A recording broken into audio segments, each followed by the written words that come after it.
filosófica por una parte y el concepto de identidad por la otra. Tradicionalmente el sentido de la filosofía en México y aquella que se delimita al pensamiento de la vida sociocultural, histórica, presente y porvenir, se ha visto definido como una problematización y conceptualización de la identidad.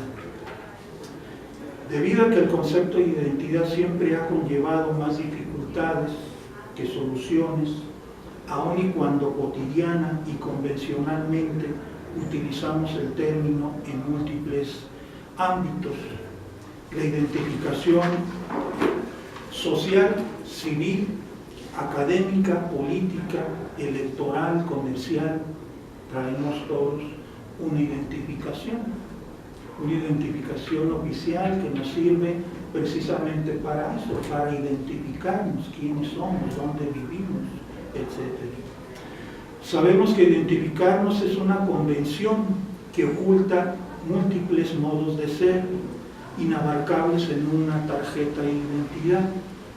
Si esto es una realidad en el ámbito individual, con mayor razón por lo que respecta a una nación con una vasta, viva y móvil historia social y cultural.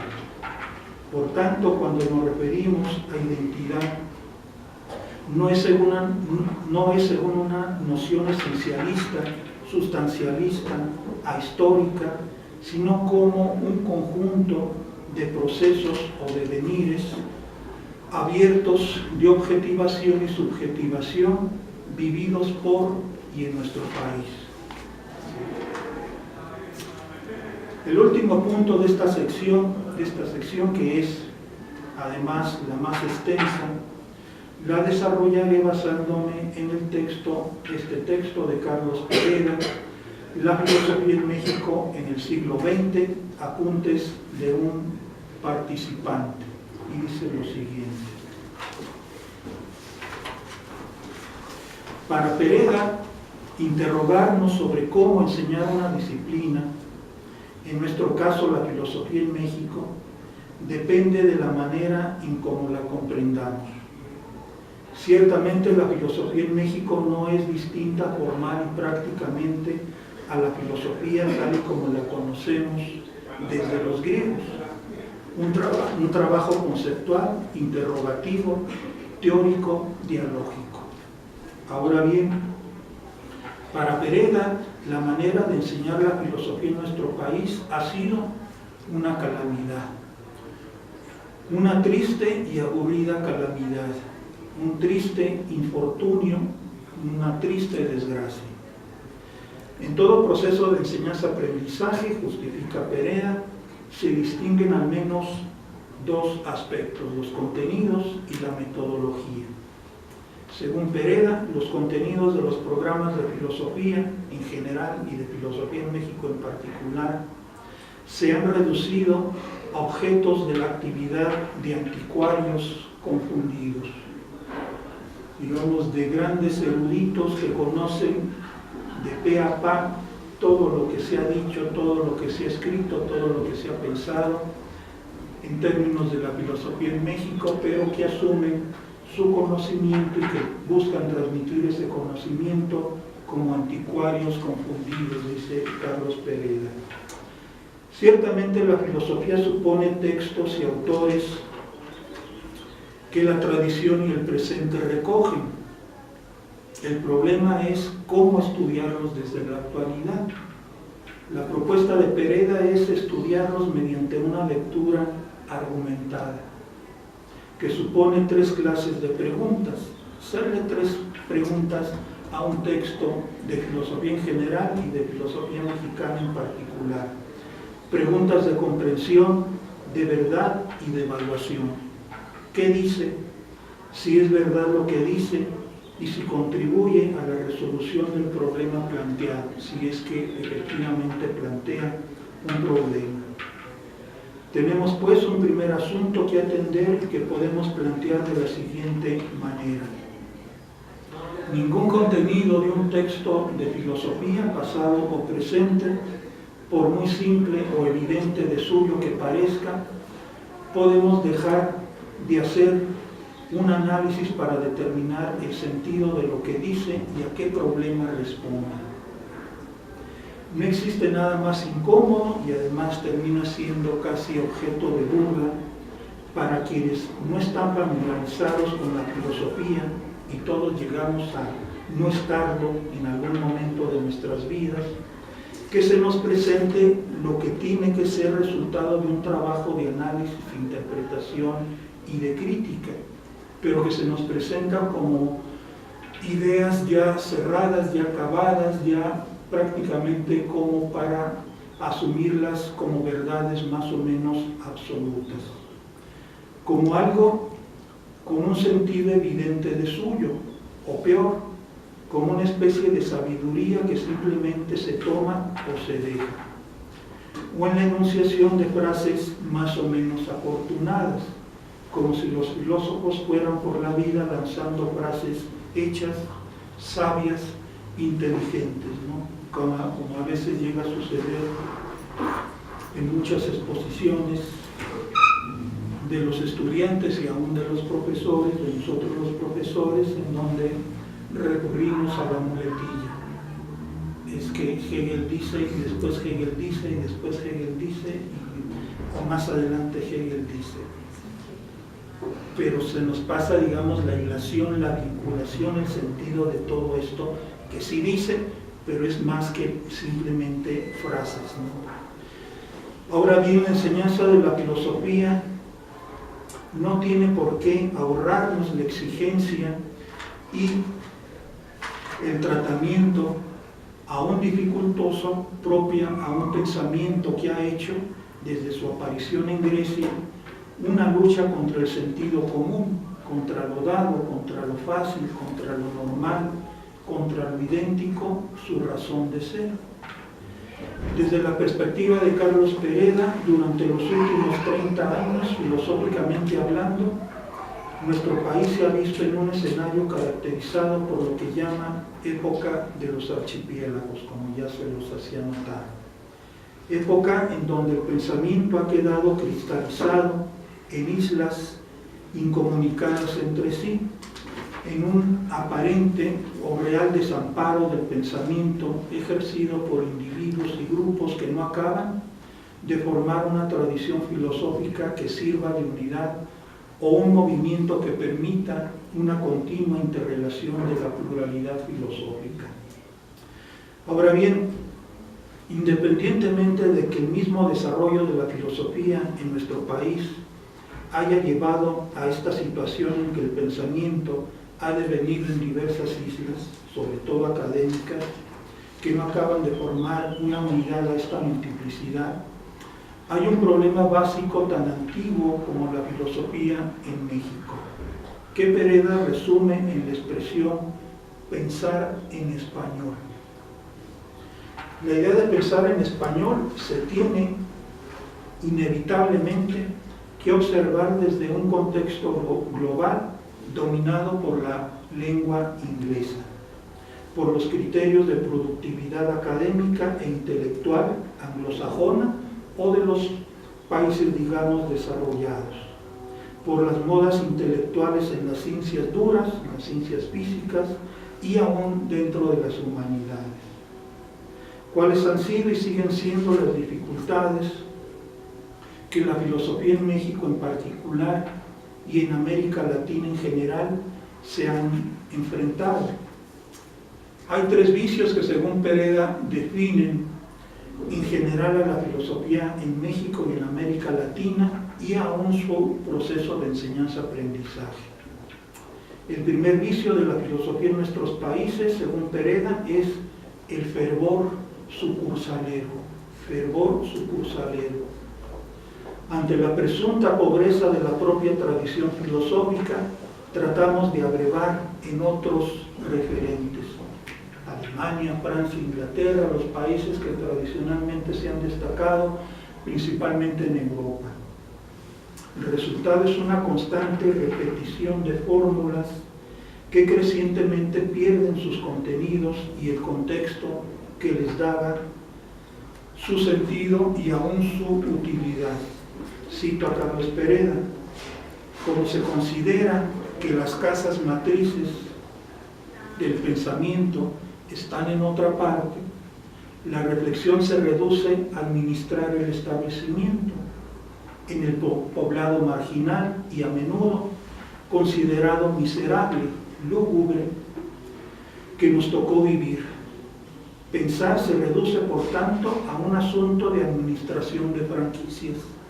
Administrar la franquicia hegeliana o la franquicia Foucaultiana o deleuziana, cerrarnos, encerrarnos, enclaustrarnos como feligreses o como tenderos de la franquicia que nos gusta, ¿sí?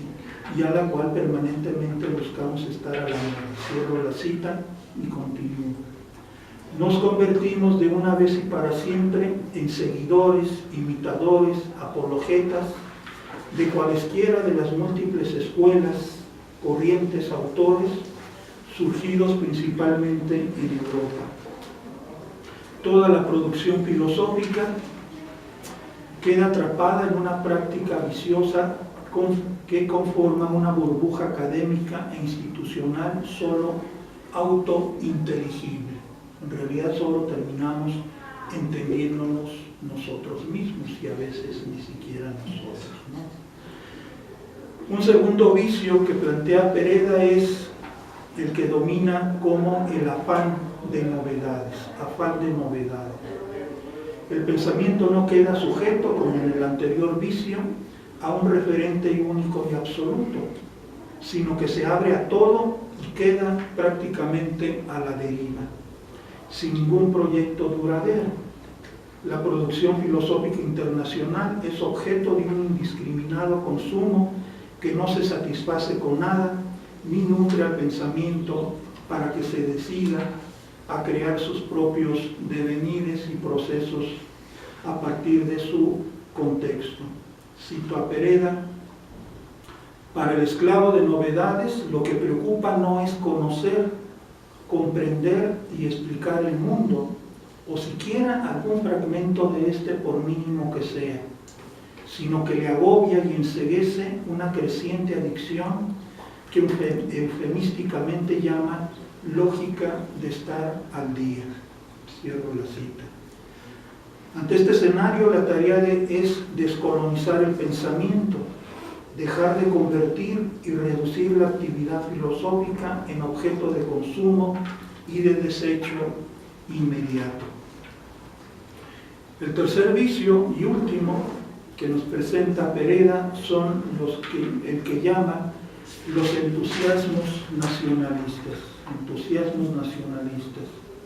Enconcharse en ficticias identidades colectivas, sobre todo en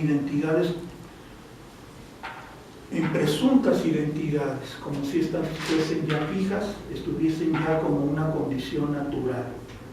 Es un vicio que afortunadamente no afecta a la academia, que no la llega a afectar, y si lo llega a hacer, la consecuencia termina siendo pues prácticamente el ridículo. Si lo llega a presentarse esta situación en donde la academia termine siendo contaminada por este vicio de los entusiasmos nacionalistas, las producciones teóricas quedan reducidas al populismo filosófico, la reducción del pensamiento a producción artesanal, en el peor de los sentidos, digamos, esta producción artesanal, producción folclórica, localista, ideológica, fácil o pasillona, ¿no? En donde casi cualquier cosa que se nos pueda ocurrir pareciera que damos por sentado que es filosófico. ¿Sí? Tres vicios que pululan en nuestros países, sujetando el pensamiento filosófico a la esterilidad y sobre todo al aburrimiento. Pereda plantea 4 reglas a seguir y a implementar. Primera, transformar la práctica filosófica en una práctica argumentativa, regular y normal, que no sea la memorización de algo, de contenidos filosóficos o de problemas filosóficos, sino una práctica fundamentalmente argumentativa. tanto en el planteamiento de problemas, como en la formulación de posibles ideas y de conceptos. Segundo, prestar atención y darle el cuidado que requieren a las palabras, a los términos que manejamos, que utilizamos, y que a veces tanto estudiantes como profesores somos muy descuidados en esos términos que no definimos o que no definimos de manera clara, de manera pues con una cortesía intelectual tanto para nosotros como para los demás, y que termina convirtiéndose en una especie de diálogo entre sordos, dado que todos pensamos cosas distintas de los mismos términos, dado que nadie los define, nadie atiende su sentido básico. Tercera regla que ofrece Pereda, pues construir los mejores argumentos, que sea una lucha de argumentos. El mejor argumento sea el que triunfe, el que venza respecto a cualquier problema. Cuarta, evitar que los argumentos queden atrapados por una certeza o por una presunta ignorancia casi absolutas, es decir, resistir a las relaciones externas al propio sentido del pensamiento filosófico. El trabajo filosófico, creativo y riguroso que las 4 reglas prefiguran deja de lado la procedencia de los problemas que podamos plantear, rompe con el criterio de autoridad de los referentes privilegiados que colonizan el pensamiento. Se combate el asumir la historia de la filosofía como un fin en sí mismo, en lugar de ver la historia de la filosofía como un medio. ¿Sí? Se trata pues de estar un poco en el umbral y no autocondenarse a la imposibilidad de abrir nuevas posibilidades para el pensamiento, y constituir una comunidad de investigación, no una diversidad de pares académicos sordos y ciegos a nada que no sean ellos mismos y sus referentes teóricos predeterminados. Es necesario contar con interlocutores vivos y presentes, y no con los interlocutores muertos y ausentes de la historia de la filosofía, asumida como una especie de conjunto de monumentos, de figuras de cobre a las cuales no hay que tocar, no hay que cuestionar, porque es mal visto desgraciadamente en nuestro entorno social y cultural, me refiero a México, pues criticar a las figuras, a las llamadas grandes figuras, no solamente en el ámbito filosófico, sino en general. Cito a Pereda: menos historias de las ideas, menos nombres propios, menos citas o incluso menos exámenes de las opiniones de los nombres famosos o familiares, y más argumentos arriesgadamente nuevos de quien ha tomado la palabra, sobre todo más argumentos que se formulen a partir del punto de vista de un plebeyo y anónimo cualquiera, dirigido a otro plebeyo y anónimo cualquiera. Cierro la cita. Los sentimientos de incertidumbre zozobra, pero también de pérdida de autoestima, de autoconmiseración, propios desgraciadamente en nuestro contexto intelectual, se presentan ante la ausencia de certezas absolutas y ante la tácita imposibilidad de ejercer poder mediante los precarios recursos institucionales con que contamos. Tu lengua, nos dice Carlos Pereda, es el español, y así tú tácitamente naciste perdedor. Tú habitas en los suburbios del mundo cuyos pensamientos, angustias y proyectos en el fondo a nadie parecieran importar. Tenlo claro, tú que piensas en español. Tú no cuentas. Por eso nadie se demorará en escuchar lo que afirmas, niegas, deseas, exhortas, criticas, resistes, propones, por valioso que sea.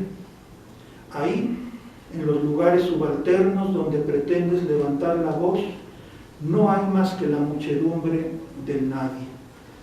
de nadies que constantemente se dan codazos entre sí cuando no se matan. Cierro la cita muy dura, muy pesadita, ¿no?, para nuestro entorno. La única salida para Pereda en este sentido, en este escenario sumamente complicado y difícil que vivimos, es insistir en el planteamiento por y para nosotros mismos de los problemas que nos interesan, tratarlos con creatividad y rigurosamente. De tal modo, es indispensable romper con el hábito muy mexicano y latinoamericano de convertir a las personalidades en el ámbito filosófico en prácticamente figuras de cobre, de marfil, que no se les debe de tocar, que no se les debe de evaluar críticamente, que si lo hacemos, si nos relacionamos con ella, debe de ser únicamente a través de la apología, de la interpretación casi fiel y casi servil, ¿no?, que termina siendo. Bueno, con esto concluyo para no extenderme.